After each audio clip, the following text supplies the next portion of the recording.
तो हेलो बच्चों, आइए आज हम लोग इंग्लिश ग्रामर के शुरुआती लेक्चर्स में हैं, जहाँ पर हम लोग पढ़ेंगे सेंटेंस के बारे में।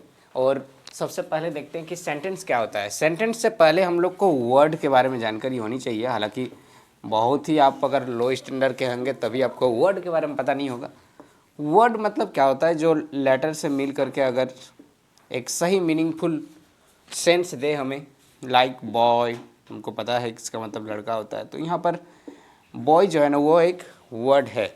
ऐसे ही और भी बहुत सारे यू, फिर टेबल, ऐसे लॉट ऑफ थिंग्स ETC आते जाएगा जिसका कोई एक मतलब होता है, उसको हम लोग वर्ड बोलते हैं। ठीक है। अब वर्ड्स अगर एक ऐसे अरेंज किया जाए जिसका एक मीनिंगफुल बात निकले तो उसे हम लोग सेंटेंस कहेंगे। जैसे ही इज ए बॉय, ये तो ठीक है। Ram is going to school, Ram is going to school, ये भी ठीक है। लेकिन अगर मेरे सामने ही गोइंग मार्केट टू इस टाइप का है, या फिर जिसका अरेंजमेंट सही नहीं हो, जिससे कोई सेंस नहीं, कोई मतलब नहीं, जिसका जो अरेंजमेंट ऑफ वर्ड्स है वो इस प्रकार है कि जिससे कोई मतलब नहीं निकल के आता ना, तो उससे हम लोग सेंटेंस नहीं बोलेंगे। सेंटेंस है, ये भी सेंटेंस है, ये भी सेंटेंस है। तो आखिरकार हम लोग सेंटेंस का मतलब को समझे कि सेंटेंस वर्ड का ही एक ऐसा अरेंजमेंट होता है, बहुत सारे ग्रुप्स ऑफ वर्ड। इसीलिए सेंटेंस के लिए एक जो वर्ड यूज होता है वो है groups of word, groups of word which give me a sense of meaningful sense, जो हमें एक मीनिंगफुल सेंस देता है। एक मीनिंगफुल मतलब पूरी तरह से मीनिंगफुल होनी चाहिए वो बातें, तब हम उसके सेंटेंस बोलेंगे। ठीक है। अब जैसे ही इज ए बॉय, वो एक लड़का है, इसका एक मतलब हुआ। लेकिन इसी सेंटेंस को अगर हम लोग ऐसा लिख दे कहीं, ए बॉय इज ही कुछ भी, तो ये सेंटेंस नहीं होगा। तो ऐसे हम लोग सेंटेंस के अब जो आउटलाइन डिस्कशन है वो किए। अब जैसे कहीं कहीं हम लोग देखते हैं, जनरली एक सेंटेंस बनने के लिए हमें कम से कम 2 वर्ड्स तो होनी ही चाहिए। जैसे आई गो, मैं जाता हूँ, यू रीड, तुम पढ़ते हो, आई प्ले, मैं खेलता हूँ। इन सब में 2-2 वर्ड्स हैं। कितना वर्ड्स है भाई? 2 वर्ड्स हैं। यानी 2 वर्ड से सेंटेंस तो बनते हैं, लेकिन क्या कभी कभी 1 वर्ड से भी सेंटेंस बनते हैं? तो हाँ, कई बार हम किसी को ऑर्डर कर दिए, गो, जाओ, हम बोलेंगे सीधा कम, आओ। ये सारे इंपेरेटिव सेंटेंस होते हैं। ओ, इसका मतलब तो एक सवाल आ गया कि सेंटेंस के भी टाइप्स होते हैं, और तब हम लोग जानेंगे अभी कि सेंटेंस कितने टाइप्स के होते हैं। जनरली सेंटेंस को 5 भागों में विभाजित किया गया है। तो sentence are classified kind of sentence. Kind of sentence, सबसे पहला आएगा असर्टिव सेंटेंस, असर्टिव सेंटेंस। दूसरा आएगा इंट्रोगेटिव सेंटेंस, इंट्रोगेटिव सेंटेंस। तीसरा इम्परेटिव सेंटेंस।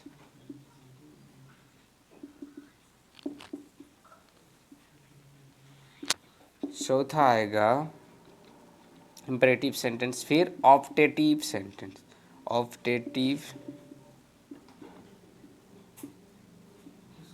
सेंटेंस। फिर आएगा ऑप्टेटिव सेंटेंस के बाद एक्सक्लामेटरी सेंटेंस, एक्सक्लामेटरी सेंटेंस। ये जनरली 5 प्रकार के सेंटेंस होते हैं। क्या मतलब है असर्टिव सेंटेंस का, क्या मतलब है इंट्रोगेटिव सेंटेंस का, इम्पेरेटिव सेंटेंस का, ऑप्टेटिव सेंटेंस का और एक्सक्लामेटरी सेंटेंस। पहले हम लोग एक एक करके सभी सेंटेंस के बारे में जानते हैं। तो जैसे कि एसर्टिव सेंटेंस हुआ आपका, एसर्टिव सेंटेंस, एसर्टिव सेंटेंस में एक स्टेटमेंट होता है, बस एक स्टेटमेंट, जो सिर्फ एक स्टेटमेंट बताए हमें। The sentence which gives A statement, एक वाक्य बताए हमें, एक कुछ तत्वों के बातों को स्टेटमेंट के रूप में बता दें। जैसे ताजमहल आगरा में है, उसके अलावा दिल्ली इंडिया का कैपिटल है, तो Delhi is the capital of, या फिर न्यू दिल्ली कर सकते हैं आप, new Delhi is the capital of India. एक सिंपल सा बात रखिएगा, आई प्ले क्रिकेट, मैं क्रिकेट खेलता हूँ, ये भी एक सिंपल बात है, स्टेटमेंट है, बातों को हूबहू रख देना। ये सारे जो सेंटेंस, ये जो स्टेटमेंट को हम लोग रख लेते हैं, जिसका जो सेंटेंस इंड होता है with full stop, end with full stop, जिसका फुल स्टॉप के साथ इंड हो और एक सिंपल सी बातों को रखा जाए इंड विथ फुल स्टॉप, तो हम लोग उसको बोलेंगे कि वो एसर्टिव सेंटेंस है, जिसमें सब्जेक्ट भी प्रॉपर हो, वर्ब भी हो, ऑब्जेक्ट भी हो। हम लोग जानते हैं कि एक सेंटेंस को बनने के लिए subject plus verb plus object की होनी जरूरी है। कई बार हमें सब्जेक्ट साइलेंट मिलता है, कई बार हमें वर्ब तो साइलेंट नेचुरली नहीं होता, लेकिन कई बार ऑब्जेक्ट साइलेंट मिल सकता है। जैसे अगर हम सिर्फ गो बोलेंगे तो यहाँ मेरा वर्ब है, सब्जेक्ट साइलेंट है, ऑब्जेक्ट भी नहीं है। लेकिन आई गो बोलेंगे तो यहाँ सब्जेक्ट आई हुआ, वर्ब को हुआ, ऑब्जेक्ट नहीं है। लेकिन यहीं अगर हम you go to market, you go to market, तुम बाजार जाओगे भाई, तो यहाँ यू जो होगा वो सब्जेक्ट, गो हो जाएगा वर्ब काम, और मार्केट जाना हो गया मेरा ऑब्जेक्ट। तो इस प्रकार से सेंटेंस बनते हैं। आई प्ले क्रिकेट एक नेचुरल सिंपल स्टेटमेंट को लिख दिए तो एसर्टिव सेंटेंस हो गया।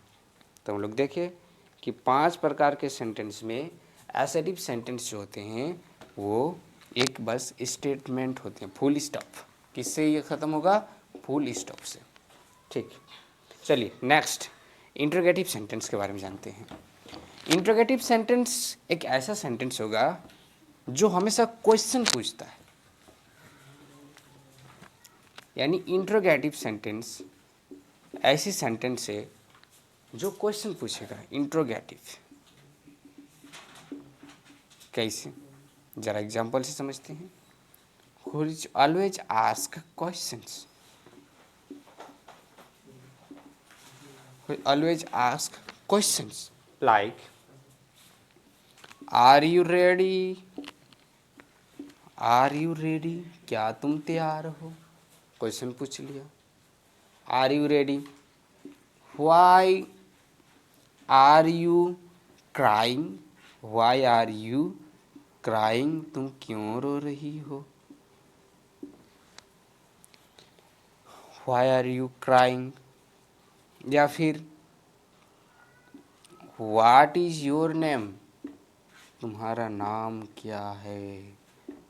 इस प्रकार के जितने भी सेंटेंस होंगे जिसमें वाट, वाई, वाई मतलब क्यों, वाई मतलब क्यों, वेयर, वेयर मतलब कहाँ, और व्हेन, व्हेन मतलब कब। उसके बाद हु मतलब कौन।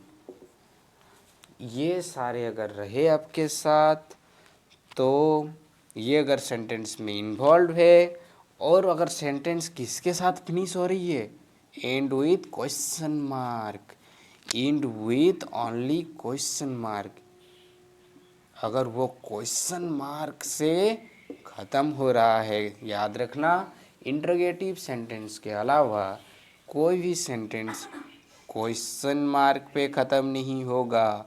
यानी क्वेश्चन मार्क अगर सेंटेंस में मिल गया तो वो एक इंट्रोगेटिव सेंटेंस है। इंट्रोगेटिव सेंटेंस में कभी कभी व्हाट वेयर का यूज नहीं होता है, लेकिन ये देखिए क्वेश्चन मार्क से ख़त्म हो रहा है तो वो जान जाएंगे कि ये इंट्रोगेटिव सेंटेंस से जो कुछ पूछ रहा है, asking always question. Now the next sentence is imperative sentence. Imperative sentence, imperative sentence क्या है उसको समझते हैं। इम्परेटिव सेंटेंस अभी हम थोड़ा देर पहले बात कर चुके थे कि जिसमें सब्जेक्ट साइलेंट रहेगा। ये क्या क्या चीज़ें बताती है भाई? इम्परेटिव सेंटेंस में हम क्या चीज़ें अक्सर देखते हैं? तो इसमें किसी से आज्ञा लेने की बात हो या सलाह लेने की बात हो, आज्ञा देने की बात हो, सलाह देने की बात हो, या इसी प्रकार वर्डर की चीज़ें, अनुमति के लिए तो यहाँ पे बिल्कुल नहीं, तो आज्ञा सलाह जैसी बातें जो होगी वो इम्पेरेटिव सेंटेंस में आएगा। और इसका जो end with EV full stop के साथ ही ख़त्म होता है, एंड विथ फुल स्टॉप। ठीक है, जैसे एंड विथ फुल स्टॉप। अब अगर हम बात करें bring a glass of water, bring a glass of water, एक गिलास, bring a glass of water, एक गिलास पानी लाए भाई। लाएगा कौन? लाने वाला कोई नहीं। गो देयर, वहाँ जाओ, कौन जाएगा? जाने के लिए कोई नहीं। गो देयर मतलब यहाँ हमें लग ही नहीं रहा है कि सब्जेक्ट कौन है। इम्पेरेटिव सेंटेंस में सब्जेक्ट छुपा हुआ रहता है, बट आज्ञा सलाह इस प्रकार की चीज़ें हमें इसमें दिखेगी। तो गो देयर में भी सब्जेक्ट नहीं है, वैसे ही bring a glass of water subject नहीं है। तो इम्पेरेटिव सेंटेंस में सब्जेक्ट छुपा हुआ रहेगा और आज्ञा और सलाह की बातें होगी जो फुल स्टॉप से ख़त्म होगा। चलिए हम लोग नेक्स्ट देखते हैं, वो है optative sentence. Optative sentence, optative sentence, optative sentence क्या है? ऑप्टेटिव सेंटेंस में ऑप्टेटिव सेंटेंस में ये है कि हम लोग इसमें साप या तो अभिशाप की बात करेंगे, श्राप देने की, आशीर्वाद,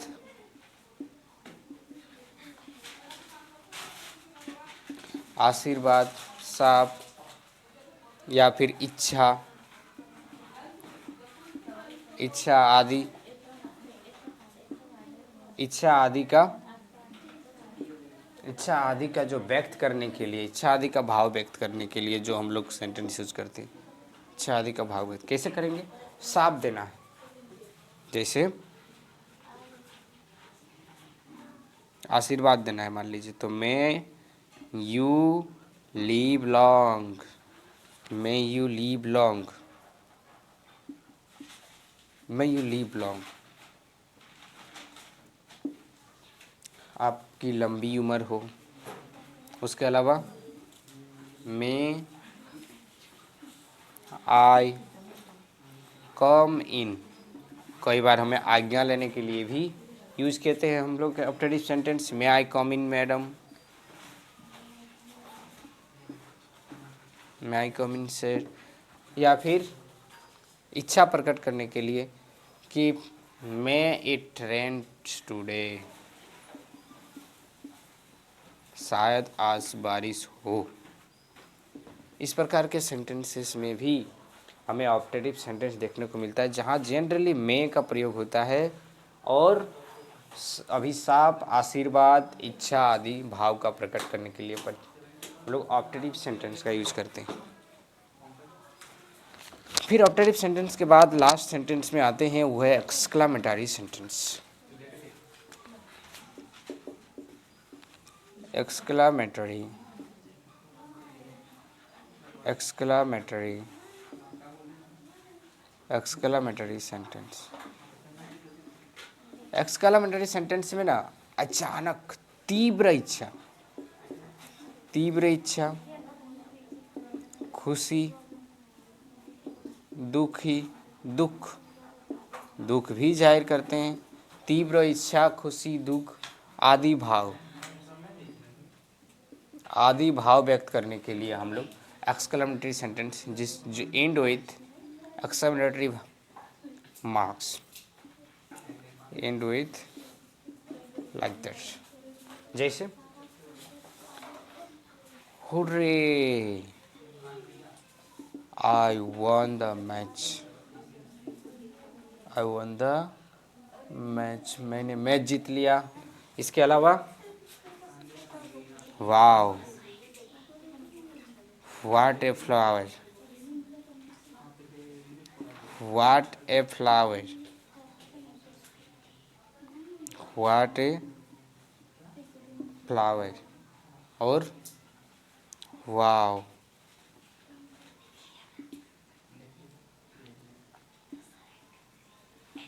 व्हाट ए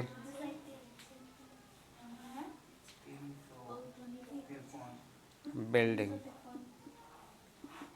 जब हमें आश्चर्य होती है या दुख होती है,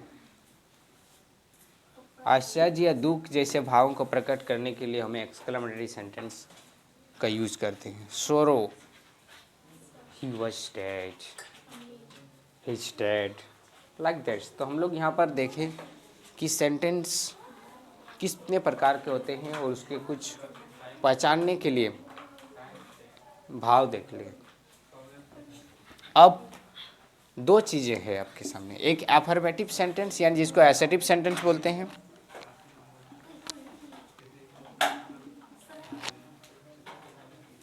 एफर्मेटिव सेंटेंस, और negative sentence.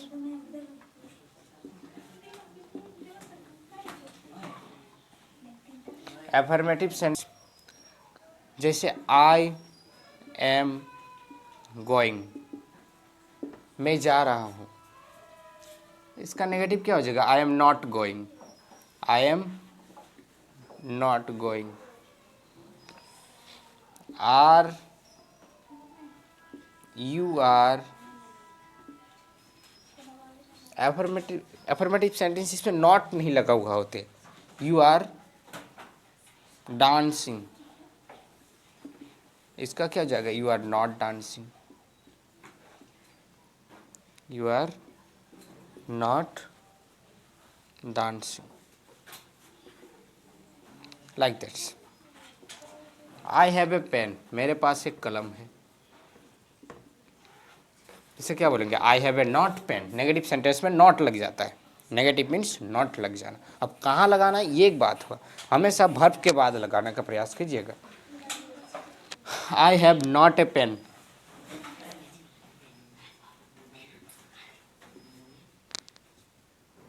I have not a pen. तो इस प्रकार हम लोग एक पूरा ओवरऑल सेंटेंस का एक ओवरव्यू देख लिए। इसके अलावा अगर आपको इस पर क्वेश्चंस प्रैक्टिस चाहिए और कुछ डीपली चाहिए तो आप कमेंट कर सकते हैं। चलिए, धन्यवाद।